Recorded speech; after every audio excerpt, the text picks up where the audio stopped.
Olá, hoje é dia 26 de abril de 2021, são 18 horas e 13 minutos na capital federal do Brasil. Segunda-feira, dia de reunião técnica da nossa Academia de Ciências Farmacêuticas do Brasil, nome histórico Academia Nacional de Farmácia.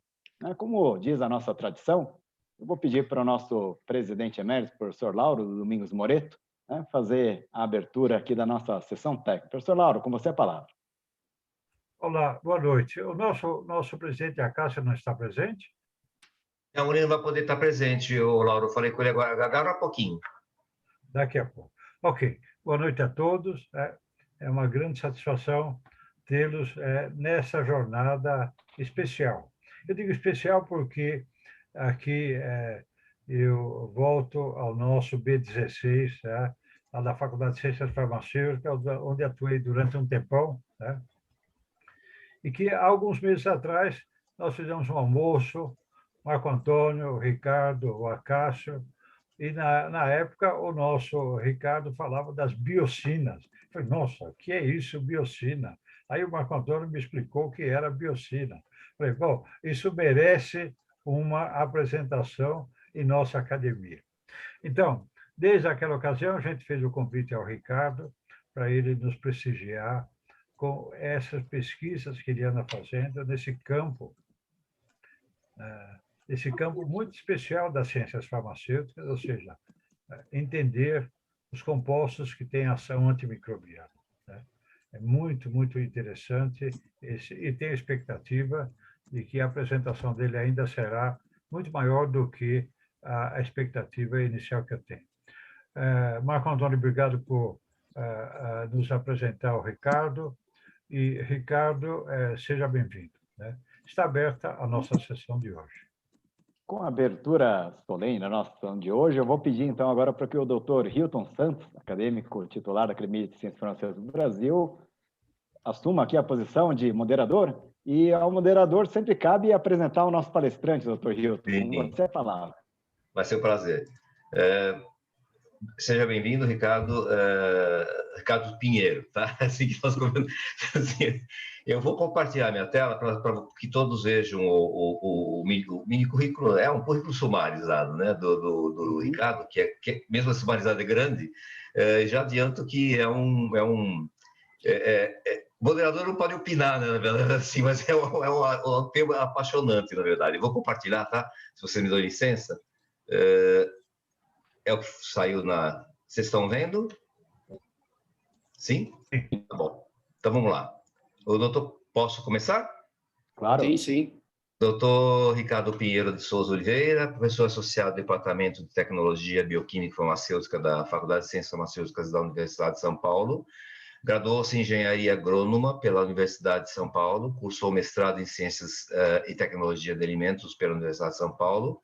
Obteve o título duplo doutorado em Tecnologia Bioquímica e Farmacêutica pela Universidade de São Paulo e Engenharia Química dos Materiais e de Processos pela Universidade de Gênova. Posso abreviar para de Gênova? Sim, sim.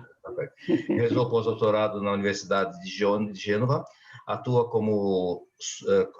sobretudo nos seguintes temas: cultivo microbiano, produção de biomoléculas microbianas, como bacteriocinas e biosurfactantes, bactérias aciláticas, probióticos, prebióticos e uso de resíduos agroindustriais em processos fermentativos. É vice-chefe do Departamento de Tecnologia Bioquímica Farmacêutica, presidente da Comissão de Segurança Química e Biológica da Faculdade de Ciências Farmacêuticas da USP, coordenador de projetos nacionais e internacionais, incluindo o projeto temático da FAPESP, tem um número aqui, e membro da equipe do projeto financiado pelo Ministério da Economia e Comitê do Governo da Espanha, e colaborador no projeto financiado pelo Ministério da Educação Superior da Universidade de King Saud, na Arábia Saudita. É membro titular da Comissão de Apoio aos Estágios, membro titular da Comissão de Apoio aos Estágios, acho que lá na universidade, eu entendi assim, depois a gente parece colocar. Membro titular da Comissão Interna de Biossegurança e representante titular dos professores associados junto ao Conselho do Departamento de Tecnologia, Bioquímica e Farmacêutica e docente responsável por laboratório multiusuário, setor de fermentação, é assessor ad hoc da FAPESP e revisor de mais de 60 periódicos de seletiva política editorial. Eu adianto que já li, desculpe se eu me adiantei porque eu fiquei curioso, já li alguns dos seus projetos, tá? E eu acredito e eu sugiro que os colegas façam o mesmo, tá bom? Muito obrigado e a palavra está com você. Você prefere que te avise ou você consegue cronometrar seu tempo, Ricardo? Mais ou menos 30, 40 minutos a apresentação. Isso. Tá ótimo, tá ótimo. Bom? Tudo bem. Eu vou pedir para que todos, ao decorrer da palestra, já venham colocando as perguntas para a gente otimizar o tempo no chat, Sim. por favor. Tá bom? Tá ótimo. Obrigado. Por favor, Ricardo. Então, Sim. Ainda a questão operacional, você perguntou 30 a 40 minutos, né? A recomendação que eu dou é ficar mais perto de 30, para nós podermos ter uma interação maior. Então eu vou dar uma acelerada. Eu estava preparando para 30, aí depois eu vi o cronograma, que era até 18h50, aí eu fiquei na dúvida. Eu falei, será que são 30 ou 50 minutos? Então, eu vou pular algumas partes para ficar mais otimizado. Se você puder consolidar, tudo bem. Sim, não, tranquilo, a gente porque, na verdade, nós vamos ter muitas perguntas. Eu acho que a interação vai ser muito importante. Tá ótimo, tranquilo. A gente dá uma acelerada aqui. Então, obviamente, agradeço aí o convite, né, do professor Lauro. Realmente é um prazer estar aqui hoje, apresentando um pouquinho da nossa linha de pesquisa, né? E o professor Marco Antônio conhece muito bem, a gente é muito parceiro e, enfim, hoje estávamos tomando café juntos, então, assim, somos pessoas muito próximas, né? Então, eu vou compartilhar aqui com vocês. Ok. Eu estou entrando numa zona obscura aqui, então não estou vendo ninguém, tá? Mas hoje eu vou fazer um breve relato, né, da nossa linha de pesquisa, que é a obtenção de compostos antimicrobianos de interesse farmacêutico e alimentar produzidos por bactérias láticas, né? Então, a ideia dessa linha parte da primeira premissa, que é o uso, né, a progressiva industrialização de alimentos, que a gente sabe que vem usando aí muitos aditivos químicos. Então, a nossa linha de pesquisa ela vai de encontro a essa premissa, que é justamente diminuir o uso de conservantes químicos, tanto na indústria de alimentos, né, como na indústria de biotecnologia em geral. E a segunda premissa, na verdade, ela é mais ligada ao uso de antibióticos, né? A resistência dos micro-organismos frente aos antibióticos, que acaba sendo aí um problema de escala global. Deixa eu pegar o pointer aqui. Cor do laser. Vermelho. Então, e como é que é esse problema, né? Na verdade, a resistência microbiana ela pode partir aí de uma prescrição, né, e uso indevido de antibióticos, né? Então, uma prescrição, digamos assim, sempre escolhendo antibióticos de amplo espectro de ação, né? Assim como também no plano terapêutico, e também a diminuição de desenvolvimento de novos antibióticos pela indústria farmacêutica, né? Então, porque é um processo muito lento e é um processo caro você fazer uma bioprospecção de novas moléculas antimicrobianas, né? Como no caso dos antibióticos. E um fator também muito importante é o uso massivo de antibióticos, mesmo usado, né, com muita prudência no contexto animal, ainda se usa os antibióticos como, digamos, promotores de crescimento, tá? Então, mesmo uma gestão cautelosa dos antibióticos no contexto clínico, médico veterinário, não garante a eliminação de focos de resistência. Então, como a gente pode ver aqui, o uso de antibióticos em animais se originou há mais de 70 anos, né? Com a cortetraciclina. Então, que realmente comprovou melhorar o crescimento e o desempenho na saúde de aves. Então, nós temos aqui os antibióticos utilizados no plano terapêutico, né? No caso de tratamento de doenças, controles e prevenção, mas também como promotores de crescimento. Então, é importante frisar aqui, por exemplo, a gente fez um levantamento do FDA, né, que 70% dos antibióticos eles são consumidos por animais e, vejam, 30% no contexto humano. Então, ainda se usa massivamente os antibióticos, né? Não só no tratamento, controle e prevenção, mas também como promotores de crescimento. Deixa eu ver se agora parece que travou aqui. Então, aqui é importante frisar que dos 41 antibióticos utilizados, né, conhecidos, por exemplo, nos Estados Unidos, 31 deles que são usados em animais também são usados no contexto médico. Tá? E aqui, como vocês podem ver, né, não é o antibiótico que é o maior vilão, né, em carnes carnes bovinas, suínas e avícolas, né? Na verdade, não é um antibiótico, não é um hormônio, é o próprio antibiótico. Tá? Então, aqui são as tendências na proporção do uso de antibióticos na ração, né? Então, aqui a gente pode ver 8% para o tratamento de doenças, 35% na prevenção, em média, de 35% a 45%, e 57% no contexto da promoção do crescimento, né, como promotores de crescimento. E como é que se dá isso, né? Então, como é que acontece? Qual que é o fluxo disso, né? Então, aqui a gente vê uma figura aqui onde o antibiótico ele é dado ao animal, né? E, obviamente, matam muitas bactérias, eliminam muitas bactérias, né? Esses antibióticos de amplo espectro, mas algumas resistem. E isso se espalha pelo ambiente, contaminando tanto o produto, a água onde a gente irriga, né, os alimentos, a própria preparação do alimento, né? E também, no caso aqui, a contaminação no ambiente, por fezes, por exemplo, de animais. E nós somos expostos a esses antibióticos e o que acontece como consequência? Podem levar a uma doença média, né, não muito grave, até doenças graves levando à morte. Então, qual que é a estratégia aí contra a crise, né, de resistência aos antibióticos? É justamente juntar, né, a linha do conhecimento na área de ciências farmacêuticas, né, que é uma área multidisciplinar, aliado à microbiologia aplicada, para que nós tenhamos um projeto coordenado na busca de novas biomoléculas antimicrobianas.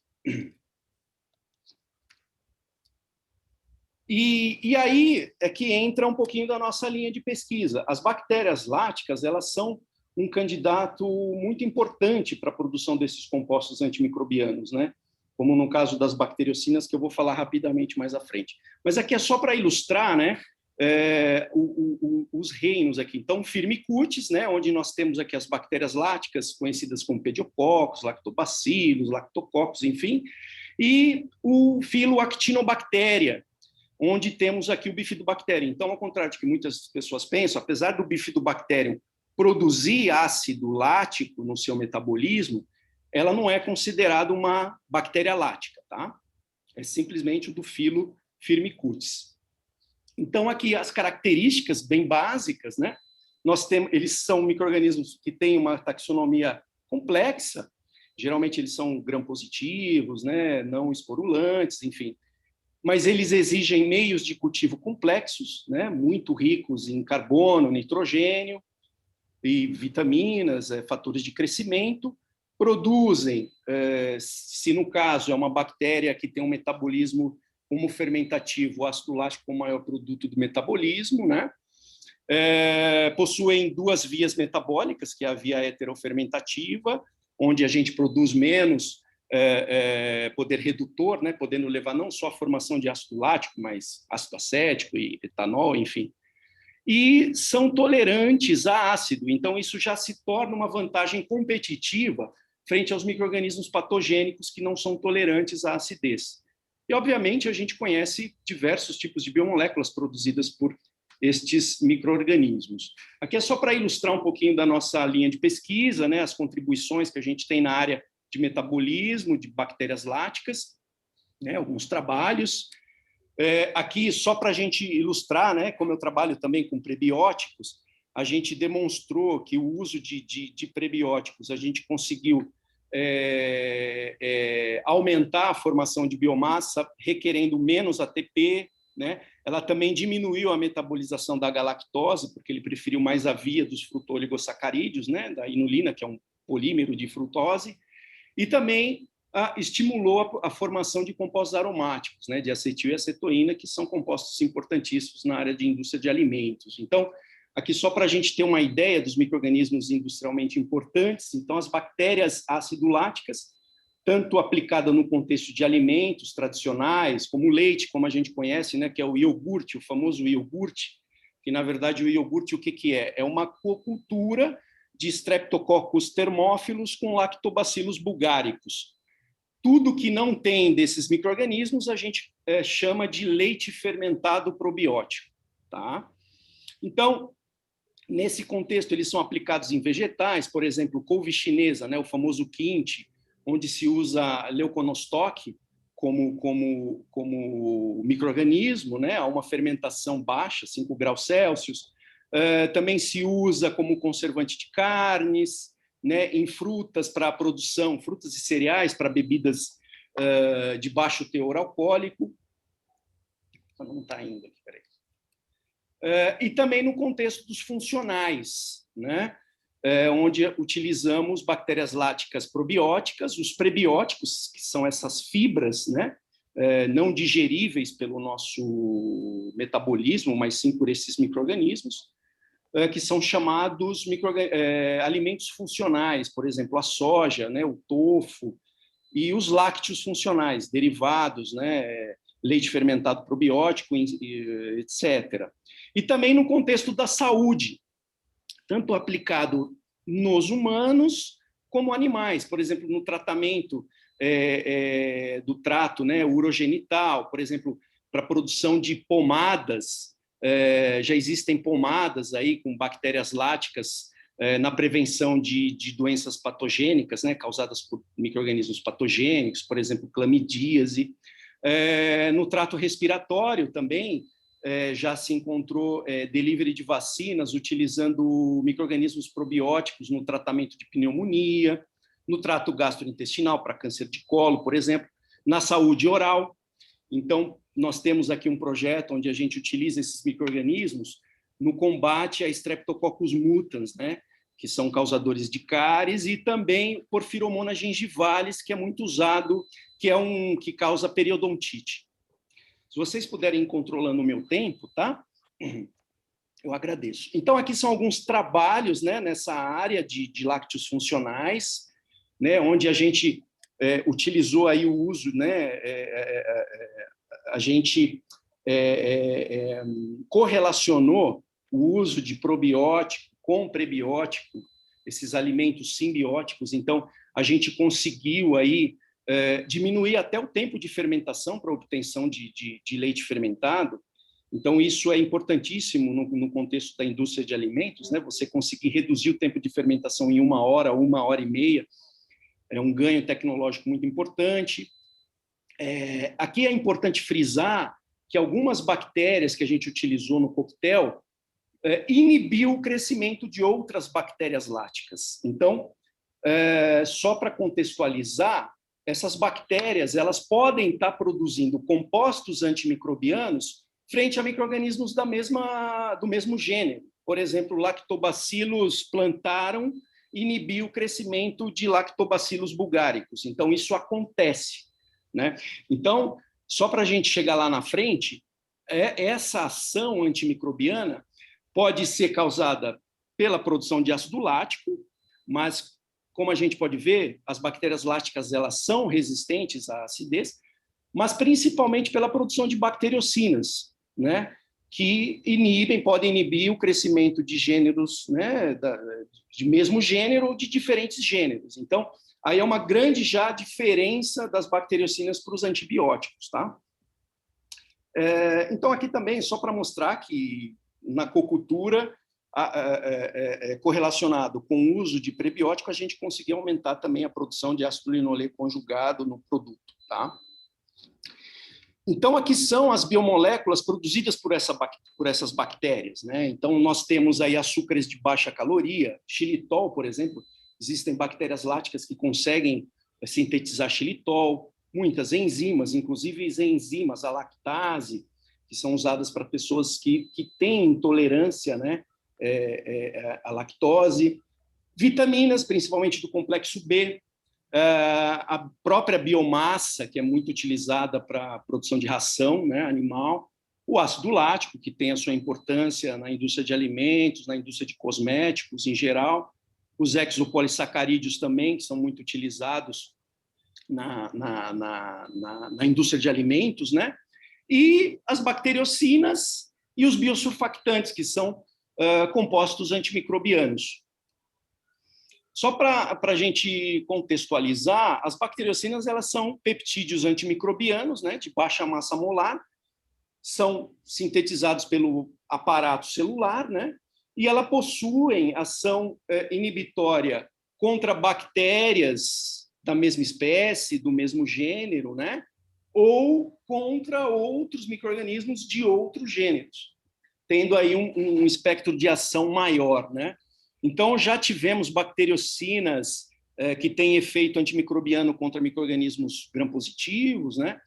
Por exemplo, Listeria monocytogenes, gram-negativo, como Escherichia coli, Salmonella. Algumas bacteriocinas que têm ação antifúngica. Então, aqui a gente está desenvolvendo um trabalho onde nós estamos isolando bacteriocinas contra micro-organismos que produzem micotoxinas, né? Que tem a sua importância, e principalmente no contexto da alimentação animal, né? E raríssimas, mas é que isso está iniciando, algumas bacteriocinas com atividade antiviral. Historicamente, as bacteriocinas, na verdade, a primeira bacteriocina encontrada, isolada, foi em 1925, por esse pesquisador André Gratia. Esse pesquisador ele isolou esse peptídeo antimicrobiano de Escherichia coli, então por isso que se chama colicinas, né? E a história dele é interessante porque ele também, à época, entre 1925 e 1928, ele estava estudando um composto antimicrobiano produzido por Penicillium. Só que ele estudava contra bactérias Bacillus anthracis. Só que aí uma doença que ele teve o afastou da pesquisa durante 2 anos, né? Então, a gente tem uma dúvida, né? Será que esse composto antimicrobiano que ele estava estudando se tratava de um beta-lactâmico, né? A gente não sabe, né? Então, fica aí. E aí, em 1928, as bacteriocinas elas foram isoladas de bactérias láticas. Em 1933, a nisina, que é uma bacteriocina muito conhecida como bioconservante de alimentos, ela foi isolada.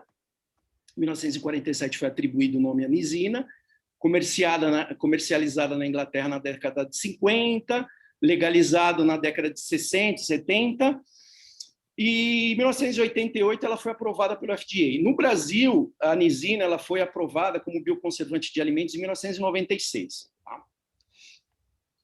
Então, aqui, quais são as aplicações, né, das bacteriocinas? Bom, a gente pode utilizar a bactéria ácido lática, né, probiótica ou não, né, como veículo, esperando que esse micro-organismo colonize o nosso trato gastrointestinal e produza este composto antimicrobiano no nosso trato gastrointestinal, isolando micro-organismos patogênicos, né? Então, também uma das funções dos probióticos justamente é essa, pela ação das bacteriocinas produzidas por esses micro-organismos, né? Então, como eu havia falado para vocês, no contexto da saúde, né, no tratamento de doenças do trato gastrointestinal, trato urogenital e trato respiratório, então, no contexto mais da área farmacêutica, utilizando a bactéria como veículo ou não, ou seja, isolando esse extrato, né, esse composto antimicrobiano, que é considerado um metabólito primário. Então, por algumas técnicas de purificação, a gente consegue isolar e aplicar tanto diretamente no contexto da saúde como no contexto alimentar como aditivo. Inclusive, não a bacteriocina purificada, mas a bacteriocina semipurificada, digamos assim, o caldo de cultura, né, o extrato fermentado, a gente já encontrou alguns estudos, a gente tem inclusive uma parceria com um colega aqui da engenharia química que trabalha com bioetanol. Nós estamos estudando a ação de diversas bacteriocinas contra micro-organismos. Vocês sabem que na produção de bioetanol, um grande contaminante da produção de bioetanol justamente são as bactérias láticas, né? Lactobacillus, lactococcus. Então, eles são um contaminante na produção de bioetanol, porque eles acabam produzindo ali, se eles estão ali no meio, eles acabam produzindo ácido lático e isso diminuindo o rendimento na produção de etanol. Então, como essas bacteriocinas têm ação antimicrobiana frente a micro-organismos do mesmo gênero, inclusive até da mesma espécie, é uma estratégia a gente utilizar também na produção de bioetanol, também na produção vegetal, né? A gente já encontrou aí trabalhos relatando o efeito de bacteriocinas contra micro-organismos que causam doenças em tomate, em laranja, né? São estudos iniciais, mas já se vê aí uma aplicação interessante dessas biomoléculas. A classificação das bacteriocinas. Então, temos bacteriocinas de classe 1, que são conhecidas como os lantibióticos, né, que no caso é a nisina, que tem a lantionina, né, na sua cadeia. As bacteriocinas de classe 2, que são os peptídeos menores, né, os pequenos, melhor de 10 kDa, no caso incluímos aí a pediocina, as proteínas, né, e os peptídeos cíclicos. Isso aqui é só para a gente ilustrar como elas são classificadas. Então, aqui nós temos algumas contribuições, né, na área de produção, né, de expansão de conhecimento na área de bacteriocinas, né, inclusive trabalhos aí altamente citados e tal, e também a produção de bacteriocinas por Bifidobacterium, que é um micro-organismo que é isolado do trato intestinal de neonatos. Então, é muito importante salientar também que no trato gastrointestinal de neonatos, existem esses micro-organismos que produzem algumas bacteriocinas que são interessantes, né? Que têm efeito antimicrobiano, inclusive, frente a micro-organismos gram-negativos. Aqui, só para a gente ilustrar, né, que a gente aliou o conhecimento prévio de prebióticos e utilizamos os prebióticos também no meio... Opa, alguém está querendo... Sexta-feira? Não, eu vou de noite. Bom, eu vou continuar aqui, pessoal. Pode continuar, por favor. Resolvido. Tá? A adição desses prebióticos, né, como açúcares, para aumentar a produção de bacteriocina. Como a gente sabe que as bacteriocinas... Alguns autores relatam que bacteriocinas são metabólitos secundários, né, mas a maioria relata que são metabólitos primários, ou seja, são dependentes do crescimento, né, do micro-organismo. Então, obviamente, se a gente tem mais biomassa microbiana, a gente vai conseguir isolar mais bacteriocinas. Então, a gente conseguiu utilizar inulina, extrato de levedura como substratos, né, inclusive utilizando o soro de leite, que é um resíduo da indústria de alimentos, para produção desses compostos antimicrobianos. Então, aqui nós temos diversos trabalhos na área de bacteriocinas utilizando resíduos agroindustriais. Tá? Aqui, falar rapidamente, né, da aplicação. Aqui foi um trabalho que a gente realizou em parceria com a Universidade de Vigo, na Espanha, onde a gente cultivou esse micro-organismo em bioreator, em 2 tipos de bioreator, com agitação mecânica e com agitação por ar, né, que a gente chama de airlift. Na própria agitação, a agitação aqui não é causada por impelidores, e sim pela própria bolha de ar, né?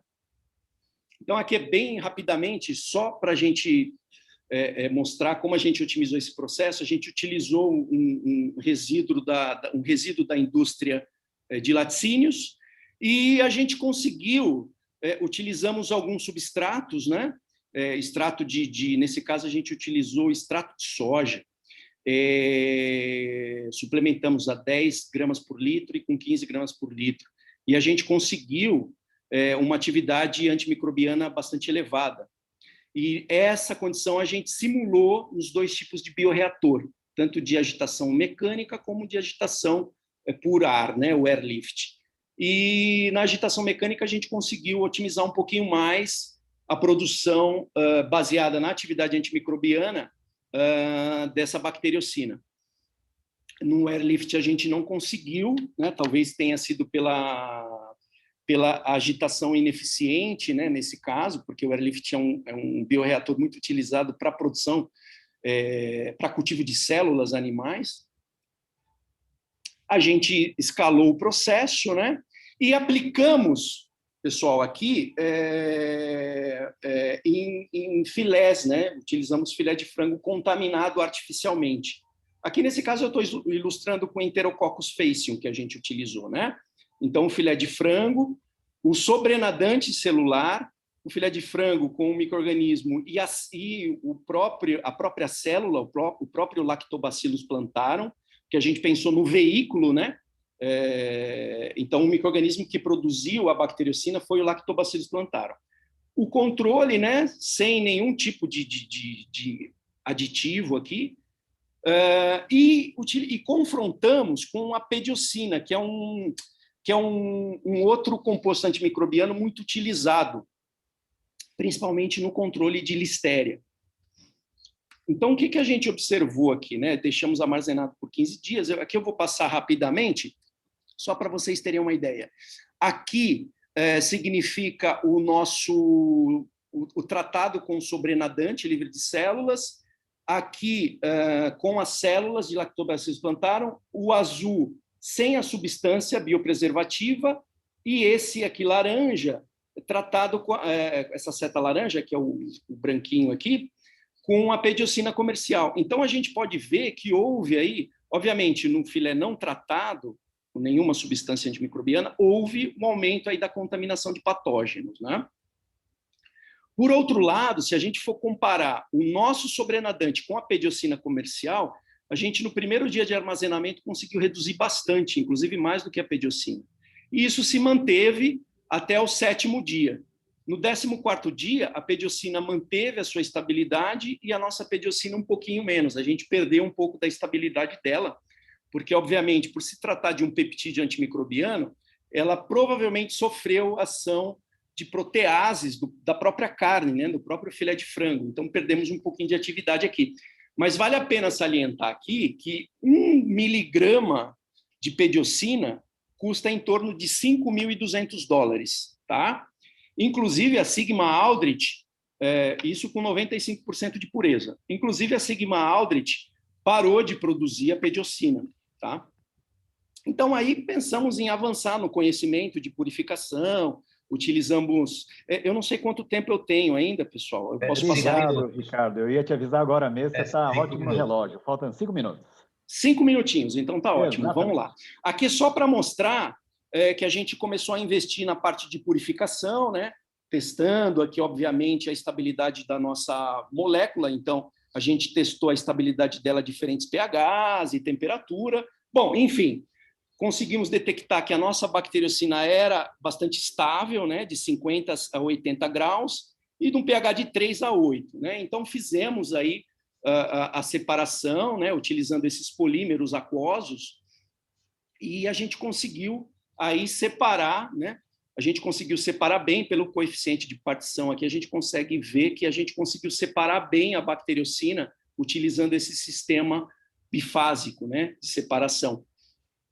E conseguimos um bom rendimento aqui, em torno de 93%. Né? E aí a gente comparou com a literatura, né? Então tivemos um bom coeficiente de separação comparado com a literatura e um bom rendimento. Tá? Então eu vou acelerando aqui um pouquinho.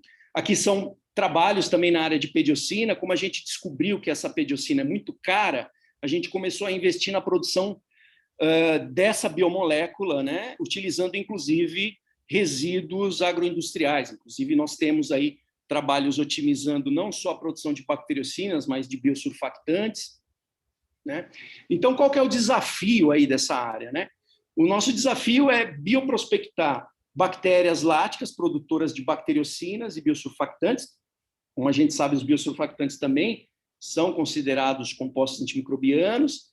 Aí nós evoluímos aliando as técnicas de biologia molecular e purificação para aplicação em diversas áreas, né, de interesse biotecnológico. Então, temos alguns projetos, né, já aprovados pela FAPESP e tal. Aqui, a pediocina, a gente acabou produzindo a pediocina utilizando compostos hemicelulósicos oriundos do bagaço de cana-de-açúcar, né? Então, aqui, a gente produziu em bioreator isso e utilizamos essas técnicas de separação, né? Colunas de fase reversa, de troca iônica, enfim. E aí conseguimos um rendimento, utilizando licor hidrotérmico de bagaço de cana-de-açúcar, um rendimento aí de 0,7 miligramas por litro.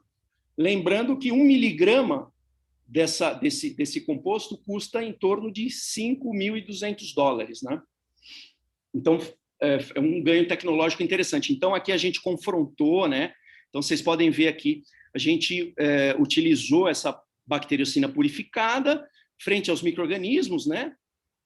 Aqui, se eu não me engano, foi contra a salmonela. Então, a gente conseguiu aí uma inibição do crescimento desse micro-organismo, né, patogênico, enfim. Obviamente, a gente está partindo para um estudo de modelo, um modelo de intestino humano, né, onde a gente já conseguiu, por técnicas aí de microbioma, análise de microbioma, a redução de patogênicos, né, de micro-organismos patogênicos do trato gastrointestinal, como Listeria monocytogenes, né, salmonela entérica.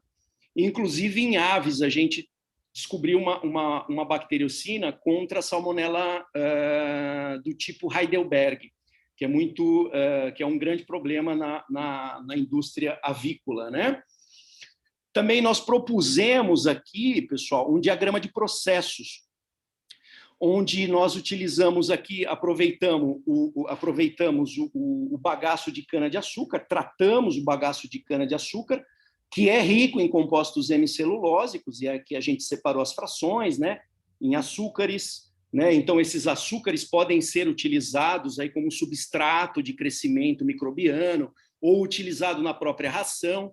E partimos aqui no diagrama um desenvolvimento de otimização, né, do cultivo, onde nós podemos chegar a um rendimento de pediocina. E aí eu preciso da ajuda depois do professor Marco Antônio para a gente estudar, né, a estabilidade da pediocina frente ao processo de liofilização, e também separar, né, os açúcares arabinoxilanas, por exemplo, do bagaço de cana-de-açúcar. Tá?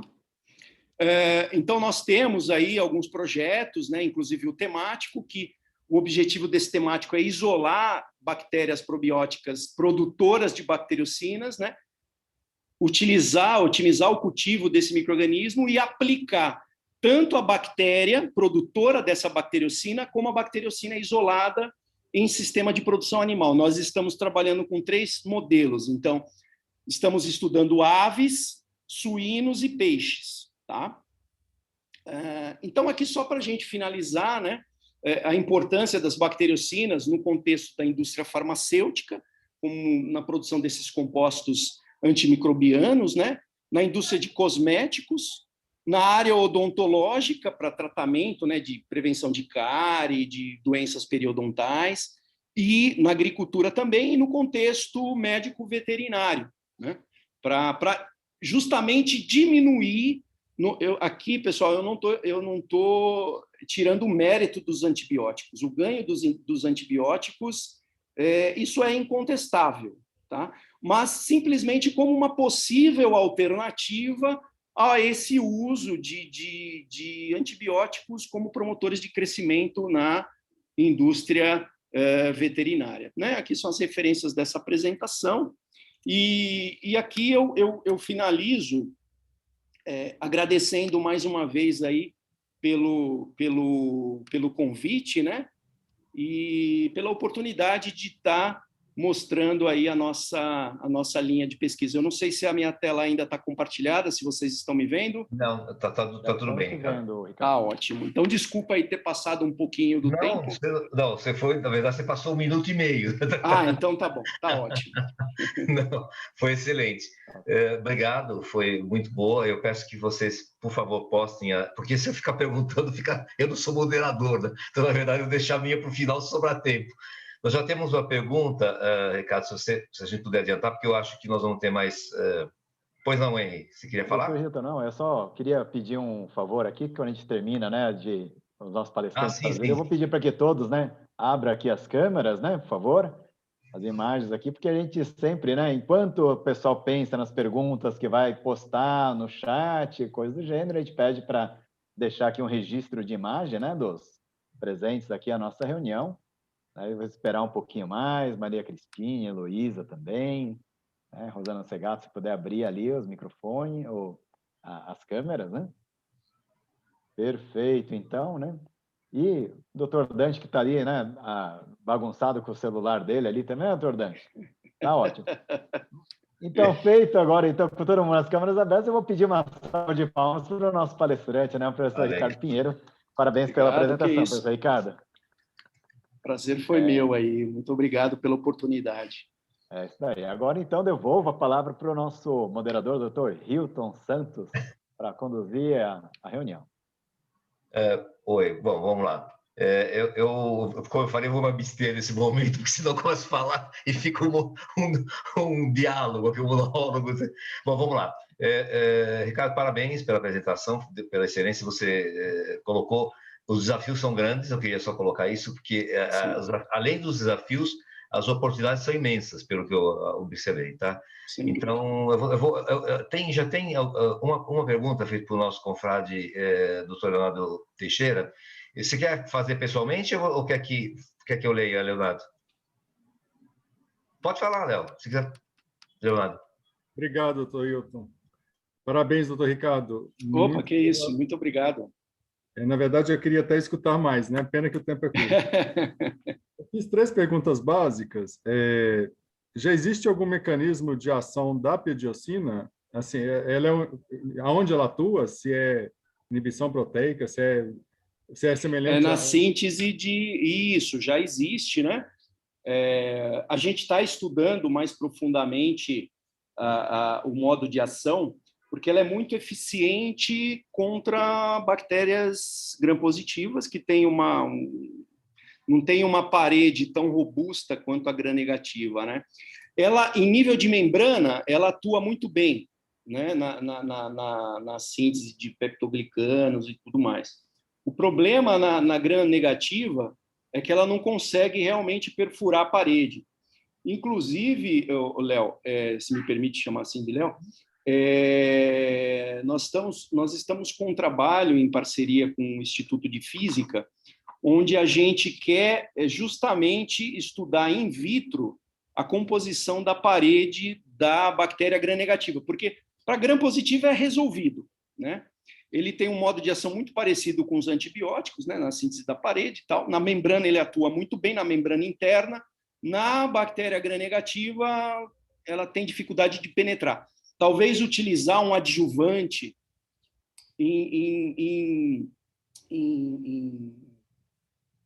encapsulado, né? Encapsular essa bacteriocina com algum adjuvante que tenha uma ação que consiga romper essa parede, e aí a gente conseguir um sucesso, né?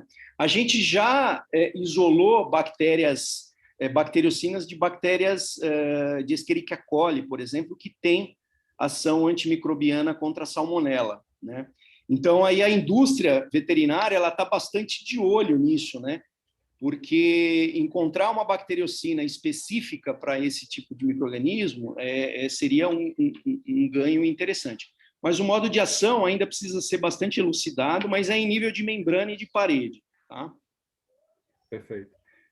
Eu vi também que a estrutura das biocinas, são peptídeos, né? São peptídeos, são peptídeos. E o que seria bom, porque à medida que a gente ingerisse esses peptídeos, eles seriam degradados, né? Então a gente também não Exatamente. Exatamente. Inclusive, Léo, na indústria de laticínios, porque como a gente sabe que as nossas enzimas vão digerir, então ela é inócua, né? Mas isso é uma vantagem, porém também pode ser uma desvantagem, porque, obviamente, se ela não tiver microencapsulada ou nanoencapsulada, pode ser que realmente ela não... Por exemplo, como uso tópico, né? A gente está realizando um trabalho junto com a cosmetologia de desenvolver uma pomada com ação antimicrobiana frente, né, tratamento de feridas, enfim.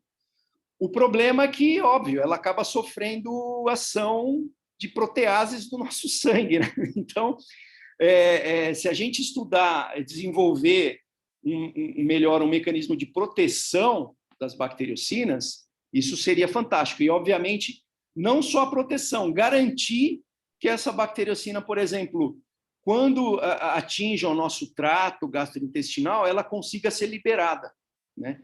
Então, desenvolver um sistema aí de time release, né? Dessa molécula encapsulada, né? Isso é um outro desafio bastante grande. E aí é o que o Wilton falou, nas oportunidades que a gente tem em estudar, né, essa molécula, né? Um campo bastante vasto aí para ser estudado, né? Sim. Eu tenho mais outras duas perguntas. Pode ser, doutor Wilton? Pode. Vamos lá. O fato das bebidas lácteas carregarem o título, né, que é de aumento de imunidade, tem relação também com as biocinas? Tem. Ou não? Tem. Tem porque, como a gente comprovou nos trabalhos iniciais, né, pode ser esse efeito, né, probiótico pode ser devido à ação do ácido lático, ou seja, diminui o pH e tudo mais, eliminando aí, já tornando um ganho competitivo, né, de micro-organismos patogênicos, como a gente sabe também pela ocupação de espaços, né, no nosso trato intestinal, pela ação do prebiótico, porque o prebiótico a gente não consegue metabolizar, a gente não tem enzimas específicas para eliminar esses compostos, né, esses polímeros de frutose. Então, só as bactérias láticas que têm. Então, obviamente, se ela consegue metabolizar esse açúcar, ele tem um ganho competitivo em relação aos patógenos que não conseguem metabolizar esse açúcar. E também um outro fator pela ação das bacteriocinas, né? Então, por isso que esse projeto temático, a gente também, obviamente, Léo, que a gente espera que o mais barato seria utilizar a bactéria produtora dessa bacteriocina, esperando que esse micro-organismo colonize o intestino e produza a bacteriocina, eliminando aí outros patógenos. Isso seria o ideal. E, inclusive, também a microencapsulação dessas bacteriocinas. Mas, obviamente, o leite fermentado ele tem essas propriedades. Você pode ter ali, no leite fermentado probiótico, um pool de bactérias láticas que colonizam esse intestino e acabam aí produzindo a bacteriocina quando colonizado, né? Interessante. Ricardo, só a última agora, prometo. Sim, sim, imagina. Existe, os principais inimigos das bactérias são os vírus, né? Sim. Tanto que a Danisco, eu não sei se Danisco e Danone é a mesma empresa, mas eu vi ontem, a Danisco patenteou... Acho que a Danisco é a Dupont, né? Dupont? Acho que agora é da Dupont, né? Acho que é Dupont, sem razão. É Dupont, né? Parece que comprou, o grupo comprou. O grupo comprou, Dupont comprou a Danisco. Fez uma aquisição, daqui a pouco eles estão comprando todo mundo. É que nem a Merck, né? Que foi... exatamente, tem braço em tudo quanto é canto. Então, a Danisco, ela colocou uma patente de CRISPR, né, das enzimas, para conferir imunidade através de alteração de DNA. as bactérias contra alguns vírus. Exatamente bactérias que são para fermentação láctea, porque como eles produzem toneladas e toneladas dia, né, Sim. de bactérias, então às vezes eles tinham contaminação viral. Existe algum relato de substâncias, não biocinas, mas substâncias produzidas por bactérias com atividade antiviral? Sim, inclusive não só os compostos antimicrobianos que as bactérias lácteas produzem, mas inclusive existem, estão iniciando estudos desses peptídeos antimicrobianos frente a alguns vírus, né? Então, está um trabalho inicial, bastante inicial, mas já existe aí um caminho a percorrer. Só que, obviamente, Léo, eu não tenho braços, né, para explorar isso, porque trabalhar com vírus não é a mesma coisa que trabalhar com bactéria. Mas, obviamente, se tiver alguém aí da academia que tem interesse em fazer esse estudo, o professor Marco Antônio é um deles, né? Eu acho que é bastante interessante aí estudar esse campo. Mas existem já alguns pequenos relatos de compostos antimicrobianos produzidos por bactérias láticas que são antivirais. Na verdade, Léo, as bactérias láticas, há muitos anos, né, no século XIX, elas eram consideradas como bactérias produtoras. O pessoal achava que eles produziam antibióticos, porque realmente eles têm essa resistência, né, aos antibióticos. Tanto é que quando a gente faz um tratamento à base de antibióticos de amplo espectro, como é que a gente faz a recolonização do nosso trato, né? Utilizando bactérias láticas. E o grande problema disso, justamente, é que já foram encontrados alguns plasmídios de micro-organismos patogênicos em bactérias láticas, né? Então, quer dizer, pode ser que também essas superbactérias podem ser algumas bactérias, inclusive, que tenham plasmídios de bactérias láticas, né, trocados aí no ambiente. Então, mas é um estudo bastante inicial de vírus, mas tem bastante potencial. Tá? Obrigado, Ricardo. Imagina. Eu tenho mais uma pergunta, mas é da Sara. Posso só, rápido, na verdade, eu não devia estar intervindo, mas vamos lá.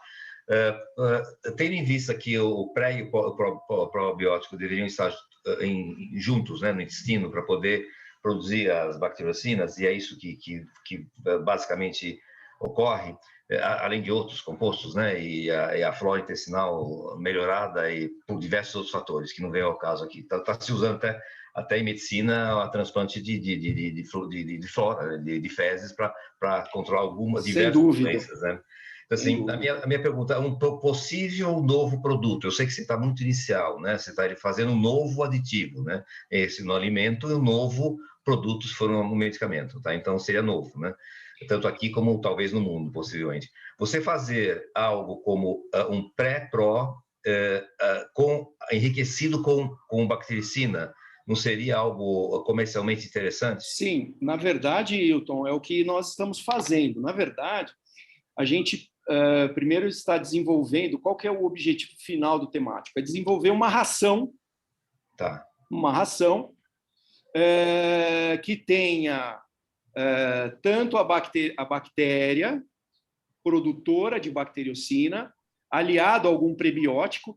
E, pessoal, quando a gente fala prebiótico, é como eu falei para vocês, né? Esse diagrama de processo que a gente desenvolveu, por exemplo, no próprio bagaço da cana-de-açúcar, muitos compostos hemicelulósicos, quando degradados, têm ação prebiótica. Né? Inclusive, existem estudos utilizando aí casca de laranja, um monte de casca de resíduo aí de alimentos como prebiótico, né? Então, quando a gente fala prebiótico, não é só a inulina, né? Mas, por exemplo, qual que é o grande desafio hoje? Porque a gente sabe que nós somos um grande produtor de bioetanol e açúcar. A indústria sucroalcooleira domina aí o agronegócio. E esses compostos, eles são muito ricos em açúcares de 5 carbonos, né? As famosas xiloses, arabinoxilanas e tudo mais. E é importante a gente desenvolver, além desses micro-organismos produtores dessas bacteriocinas, que realmente consigam metabolizar esses açúcares de 5 carbono. Porque justamente como eu relatei no início da nossa apresentação, elas têm um metabolismo muito diferenciado. A gente, quando fala de bactéria lática, pensa só no ácido lático, no ciclo das hexoses, né? Mas a gente tem aí a via das pentoses, enfim. E, obviamente, estudar esse tipo de metabolismo. Então, o objetivo final é, primeiro, né, nesse temático, desenvolver uma ração com um prebiótico, oriundo de resíduos agroindustriais, microencapsulado, e também a bacteriocina microencapsulada, né? Não só o micro-organismo como veículo, mas também estudar, desenvolver bacteriocinas. Porque, como eu falei, as bacteriocinas, elas têm diversos, elas podem ter ação antimicrobiana frente a diferentes micro-organismos, inclusive elas têm uma ação mais específica. Então, nós podemos encontrar bacteriocinas que têm ação antimicrobiana frente à Listeria monocytogenes, algumas frente a Streptococcus mutans. E, de repente, qual que é o desafio? Desenvolver um pool de bacteriocinas com diversas ações frente a diferentes micro-organismos e que realmente a gente consiga, digamos, ter um amplo espectro de ação, mas um espectro mais específico, não somente como acontece com os antibióticos, que a gente também, nos antibióticos, a gente acaba eliminando micro-organismos benéficos, né? Sim. Então, esse é o grande desafio aí, né? E a gente, nesse estudo do temático, Hilton, a gente está bastante avançado na parte de avicultura, que a gente conseguiu aí desenvolver, isolar uma bacteriocina que foi de Lactococcus lactis, que teve ação antimicrobiana frente à salmonela. E a gente sabe que em aves a salmonela também é um grande problema, né? Assim como em suínos, a Escherichia coli, principalmente em suínos na fase de creche, que a gente chama de 0 a 8 meses, é o grande problema. Depois que ele passa dos 8, 9 meses, ele... Bom, eu não vou entrar no mérito, porque tem veterinário aqui, e aí eu tenho receio de me enrolar, né? Mas eu vou falar superficialmente, né? Então, aí o objetivo principal é desenvolver uma ração. E, obviamente, à medida que a gente conseguir purificando, que é o outro desafio, a purificação dessa molécula, a gente pode ter aí, como eu falei, né, inclusive como aliar ao uso de vacinas, né?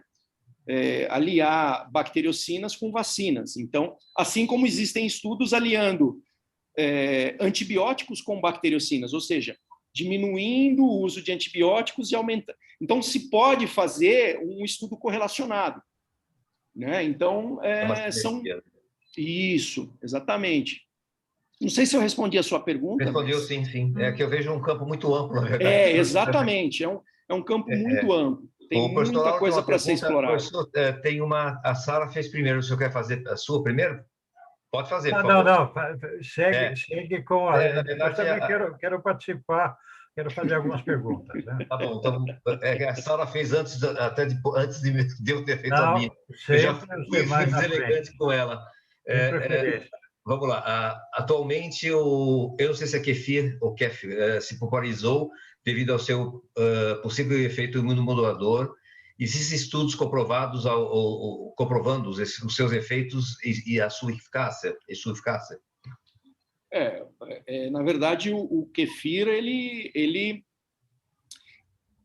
tem pode ter essa eficácia comprovada porque o kefir o que é? Na verdade, é um pool de bactérias. Sim. Né? Inclusive, Hilton, não somente bactérias láticas, tá? Esse é que é o grande problema do kefir. Né? Eu já participei de algumas bancas, inclusive eu já até discuti com o professor Marco Antônio sobre isso. Né? O grande problema do kefir é que a gente tem um pool de bactérias ali que a gente não consegue identificar, né? Obviamente, essa ação, né, de melhorar o sistema imunológico e tudo mais, pode ser decorrente pela ação de bactérias probióticas ali, contidas no kefir, bactérias aciduláticas e bacteriocinas. Mas, assim, o Léo, ele falou da Danisco. Se eu não me engano, a Danisco, ela desenvolveu aí um kefir só com bactérias láticas, e pouquíssimas bactérias láticas. Porque o problema do grão de kefir, que já foram encontradas aí por essa análise de microbioma e tudo mais, Streptococcus epidermidis, que Sim. dentro do próprio kefir. Então, pode ter ali bactérias patogênicas também, né? Então, o kefir ele tem esse ganho, acho que é uma área bastante promissora para ser estudado, mas, assim, o desafio é realmente você ter um grão de kefir muito bem identificado e seguro, né? Do ponto de vista realmente de segurança alimentar, né? Tá, obrigado. Mas, sem dúvida, Sara, é um ganho. Sem dúvida, tem bastante potencial aí. Sara, se eu não tiver complementado, se você quiser falar... Não, já falou, muito obrigado. Okay. Obrigado, então, Sara. O professor Lauro quer falar e depois o Marco Antônio já levantou a mão também. Ô, Marcão, você estava comigo hoje, pô. Por que você não perguntou lá? Então, em primeiro lugar, Ricardo, parabéns. Né? Eu estou muito orgulhoso que o nosso departamento, eu estou falando nosso departamento, que eu sou ainda do BDCC. Né? Opa! Nosso departamento está produzindo ciência de um nível sensacional. Né? E eu queria, em primeiro lugar, praxe nosso disponibilizar as apresentações para aqueles que participam, e tem várias perguntas aqui, se será possível disponibilizar. Então, eu ia já responder que sim, mas que obter o seu ok para disponibilizar. Tranquilo. A Raquel vai disponibilizar. A segunda era... Eu tenho 3 ou 4 informações. A segunda é que, no próximo dia 10, nós vamos ter o nosso professor Leon falando de bebidas lácteas, algo assim. Eu já até me esqueci o título completo da apresentação dele, que espero seja complementar ou convergente ou adicional a esse conhecimento tão rico e tão importante. Sem dúvida.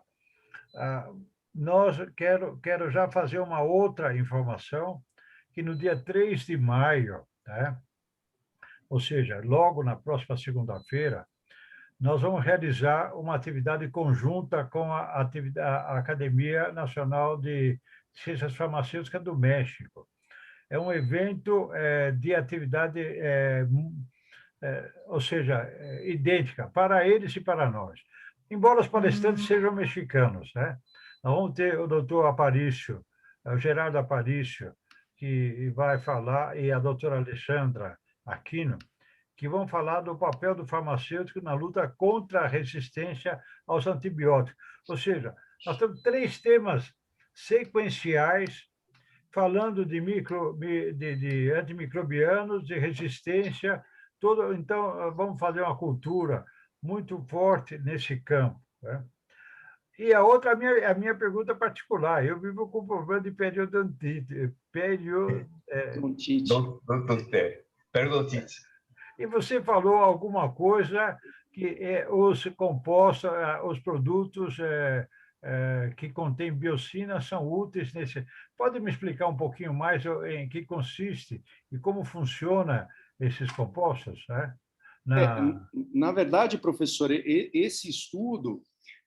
bom, já existem no mercado europeu algumas cremes dentais que tenham bactérias probióticas que produzem algumas substâncias antimicrobianas, que ainda a gente acredita que seja pela ação de bacteriocinas, que tenham efeito contra a Porphyromonas gingivalis. Inclusive, a gente tem um trabalho em parceria com a professora Márcia Maier, do Instituto de Ciências Biomédicas, o professor Marco Antônio conhece bem.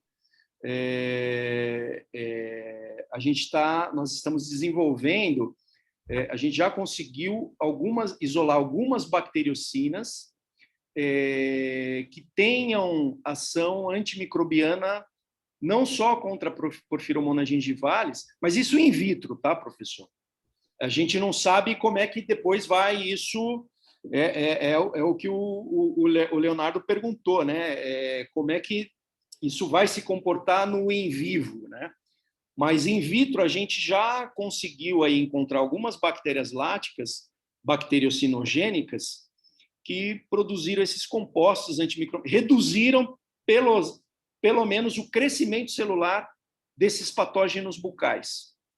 Então, isso aí abre uma grande porta para estudo não só de creme dental, mas desses colutórios, né, que se usam aí para enxágue bucal e tudo mais, para realmente essa diminuição desses patógenos que ocupam aí, né? Agora, só para fechar a pergunta, obrigado, mas eu vejo o pessoal que toma a enterogermina, que é um probiótico, e realmente, como mágica, ele corta uma série de infecções, exatamente, de problemas. Então, esses poderiam ser biocinas também? Podem ser, podem ser. E aí a vantagem, por que eu utilizo o micro-organismo? Porque a própria bactéria lática, ela tem uma grande resistência aos antibióticos, então elas conseguem resistir a uma competição e, de repente, colonizar o trato urogênico, não só o trato gastrointestinal, mas a microbiota, né? Entrar ali junto com a microbiota bucal e competir com esses patógenos da microbiota oral, né?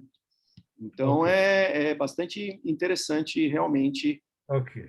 O Ricardo, independente da gente terminar minha apresentação aqui, eu gostaria de pedir a você e ao Marco Antônio que, quando tiver mais alguma coisa interessante que você possa compartilhar conosco, nos avise. Não precisa ficar Sem esperando o dúvida. convite, não, que lá nós do B16 estamos todo mundo junto.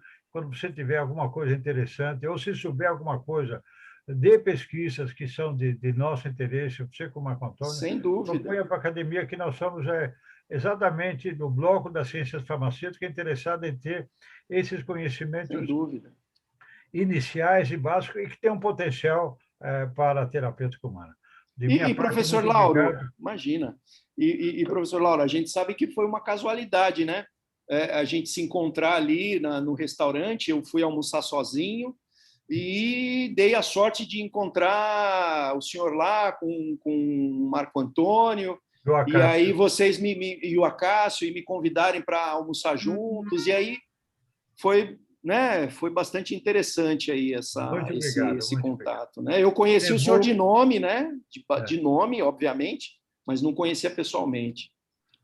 Hilton, devolvo a palavra para você aí. O Marco, senão ele vai ficar bravo. Ele conversou no café, mas ele tem que perguntar agora. O Marco Antônio quer falar. Marcão, vamos lá. Você falou duas vezes duas não, mas 3 vezes de mim, eu tenho que falar agora, né? Opa! Você falou de veterinário, depois você fala... Eu não vou... Eu falei que eu não ia me aprofundar no assunto. Então, bom, é só para dizer, professor Lauro, eu e o Ricardo, a gente vai tentar fazer um encapsulamento dessas biocinas. É uma próxima etapa do trabalho dele. Eu estou coparticipando, ajudando nessa área. Agora, só para falar para a Sara sobre o probiótico, o kefir, não querendo também entrar na área do professor Leon, que vai ser nas próximas palestras, o maior evento do kefir é a capacidade de produção de vitamina do complexo B. Nós sabemos hoje que a vitamina B6 e B9 são responsáveis por cooperação entre células dendríticas da submucosa e ativação de linfócitos T, e principalmente os chamados linfócitos FH, que são os linfócitos foliculares, que estão dentro dos NALTs, né, do sistema MALT do intestino, que fazem a cooperação entre o linfócito T, esse linfócito T folicular com células B, levando a uma alta produção de anticorpos. Então, sim, ele tem um efeito sobre o sistema imunológico, mas em função das vitaminas B6 e B9, principalmente, são todas do complexo B, mas a B6 e as B9 funcionam como mediadores de comunicação entre células dendríticas e linfócitos T. Tá bom? Inclusive, né, Marco, essas bactérias láticas, elas têm esse poder aí de sintetizar essas vitaminas, né? Exato, isso é importante. Que nem a Sabrina, ela isolou um Lactococcus lactis que produzia vitaminas do complexo B, mas era riboflavina e ácido fólico. São as duas responsáveis pelo sistema imune. Exatamente, Exatamente. Dá para fazer a perguntinha, não serve para combater a Covid ou não? Não, não serve. Não serve, professor. Não existe. Aí tem que passar a bola para o Marco. Isso aí Não serve. Ela pode liberar, ela pode melhorar o sistema imunológico de mucosa. Eu uso a B6 e a B9 como adjuvante de vacinas de mucosa. Eu trabalhei com uma vacina que era sublingual para cães, e a gente colocava B6 e B9 e realmente tinha um efeito adjuvante, aumentava a produção de anticorpos em cães, principalmente filhotes. Então, ela serve como adjuvante de vacina, sim. Tá bom? Mas não trata, não melhora. A gente está vendo hoje que a parte do Covid-19 está ligada a sequelas, a infectibilidade maior ou menor está ligada ao genoma. Cada pessoa tem o seu genoma e algumas são mais susceptíveis do que a outra. O Léo levantou a mão novamente. Deixa eu só perguntar uma coisinha, Ricardo, é rápido. Aproveitar que você temos 5 minutinhos, é isso? Pelo que eu estou vendo aqui. Opa! Bom, ainda temos que fazer encerramento, fotografia, então temos 3 minutinhos, vamos lá. Né? Em relação aos biofilmes, que é um problema em medicina, principalmente em cistites, de repetição, o biofilme em geral, né? Na veterinária, eu acredito que seja o mesmo problema que vocês enfrentem, que o Marco deve enfrentar, porque tem todo ser humano, né? Atua como no biofilme? Porque tem uma atuação? A bacteriocina frente a esses... Isso. Tem. Inclusive, aliando a essa pergunta do professor Lauro, né? Tá. Do Streptococcus mutans, a gente conseguiu aí diminuir essa atividade do biofilme produzido pelo Streptococcus mutans, Sim. Em decorrência da ação do peptídeo, né? Do peptídeo antimicrobiano. Então, sim, existe uma correlação, sim. A correlação diminuir a chance de diminuir a formação de biofilme, é isso? Biofilme, exatamente. Tá. Eu lembrei do biofilme justamente pela pergunta do professor Lauro. Isso. Mas não vou tomar o tempo Imagina. Eu sou moderador, então não posso falar. O Léo quer falar mais um pouquinho. Dante abriu o microfone, você queria falar também, Dante? É porque ele abriu antes. Tá fechado, Dante. Eu quero fazer uma pergunta para ele depois do Leon, ou não sei, na sequência aí. Acho que você estava antes, você abriu o microfone umas 3 vezes. Por favor. Vamos lá, Dante. Não, veja, hoje todo mundo sabe a necessidade de novos antibióticos, os que tem já não são tão bons, quando o efeito não é tão bom quanto anteriormente, como no começo, né, desses antibióticos. E hoje o problema de resistência está aí muito pesado, muito forte. E eu não consigo entender por que a indústria farmacêutica não investe nessa parte de antibióticos. E o que eu queria saber do Ricardo é alguma coisa que eu sempre pensei, mas eu não sei se está correto o meu pensamento.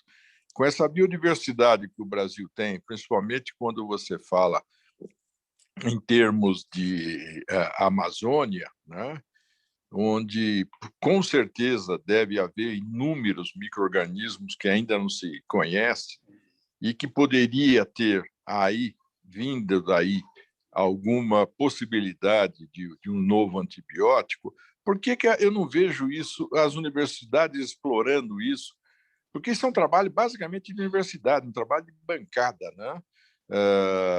Explorando um pouco mais isso, para que, com alguns dados na mão, eu não tenho a menor dúvida que indústrias interessariam. Eu, como biolab, seria o primeiro que teria interesse em pegar alguma coisa já comprovada e tocar para frente, quer dizer, industrializar e tudo mais.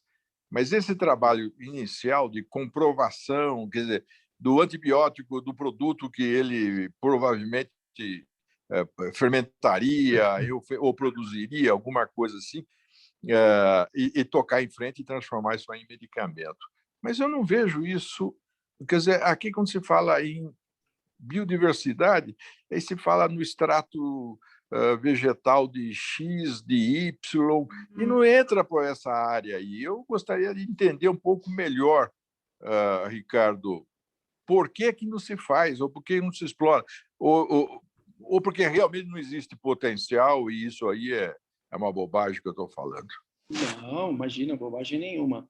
Eu acho que para essa pergunta, inclusive, até o professor Marco pode complementar, porque a gente já discutiu isso inúmeras vezes, né?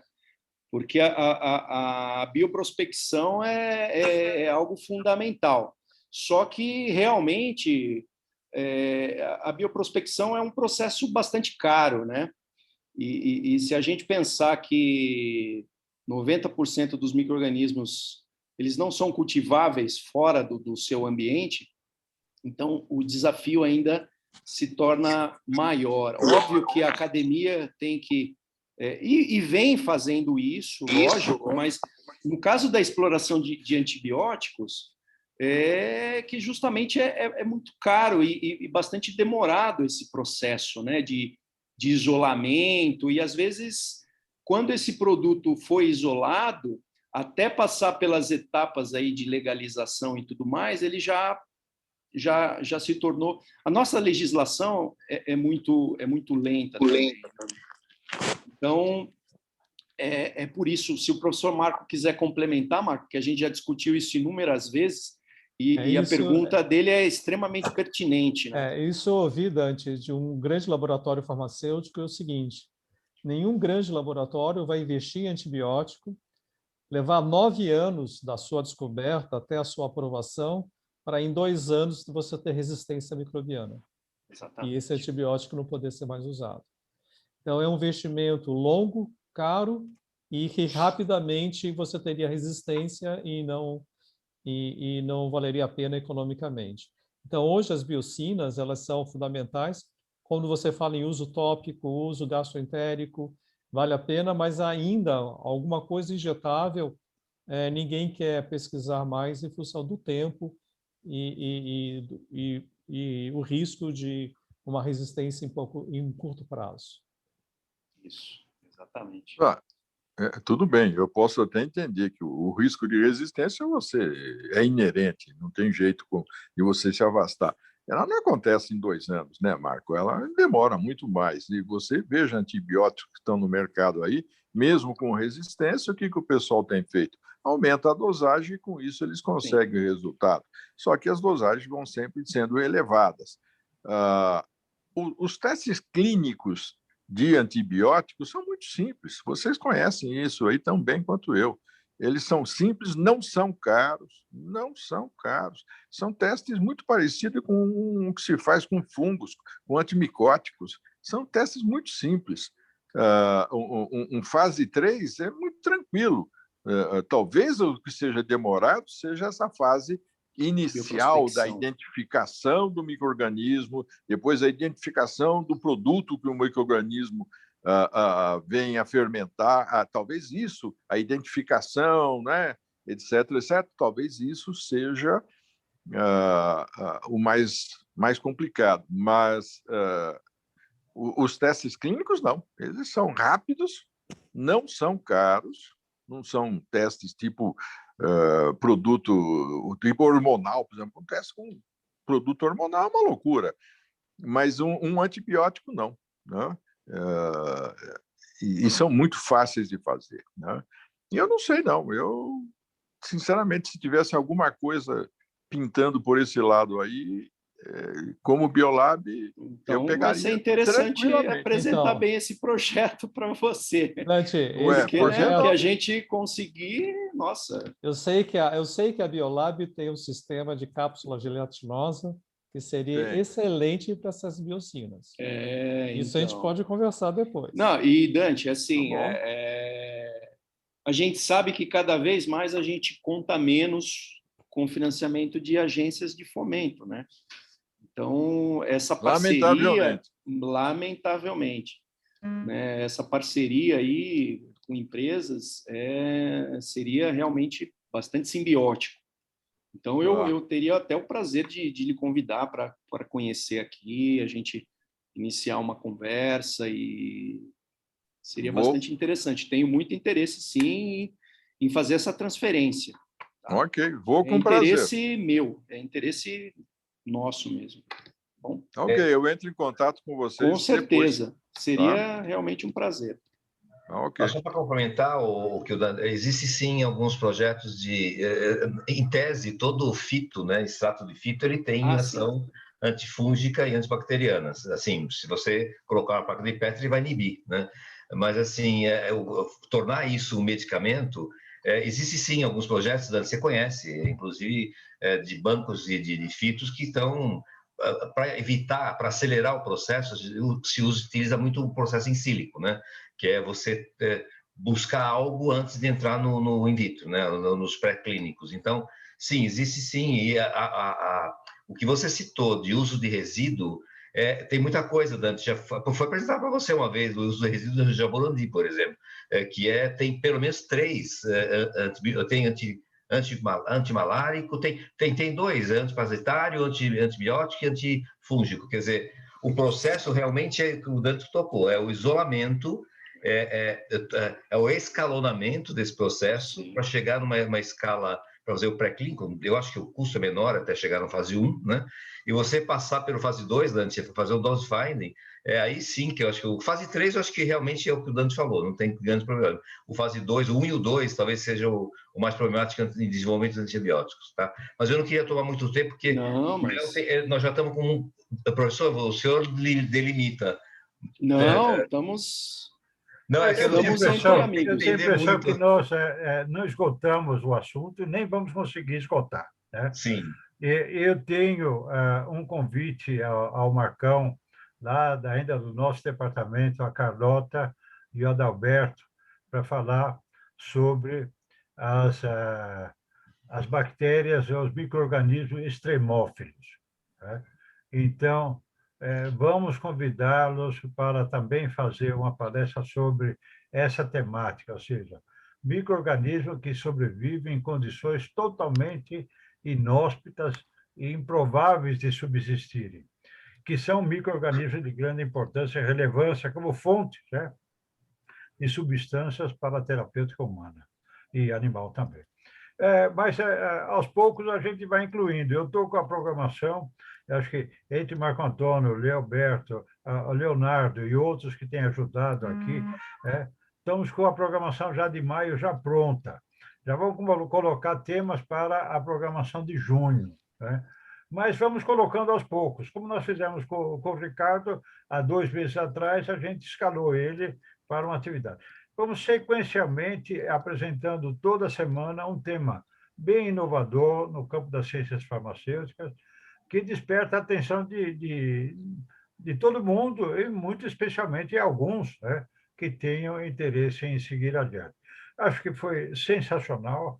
Eu, de minha parte, eu já deixo quase que o encerramento feito, que o EJA sempre pede para encerrar. De minha parte, já está tudo encerrado, só convidando o pessoal para a próxima terça-feira, a segunda-feira, que vai ter a apresentação do pessoal do México, falando de resistência aos antimicrobianos, né?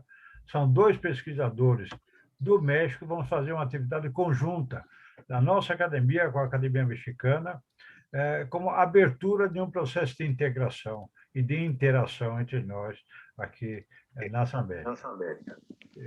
É só isso. De minha parte, muito obrigado, Ricardo. Obrigado, Marco Antônio. E acho que agora deixamos o Henry para finalizar mais alguma coisa que tem que fazer. É só isso.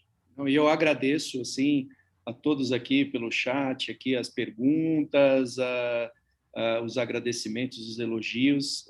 Não vou nominar todos, mas agradeço de verdade, de coração aí pela oportunidade. Eu deixei também disponível aí no chat o meu e-mail. Qualquer dúvida, a gente pode continuar nessa conversa, tá bom? E estou à disposição da academia. Muito obrigado. Eu queria, antes do Henry falar, só agradecer mais uma vez o professor Ricardo, foi muito rico e eu acredito que nós teríamos muito mais a conversar, foi o que o professor colocou. Eu acho que podemos sim desdobrar essas palestras, você e o Marco Antônio, que tem aí uma dobradinha que tem muita coisa em comum, poderíamos propor aí ao longo do ano algumas outras programações.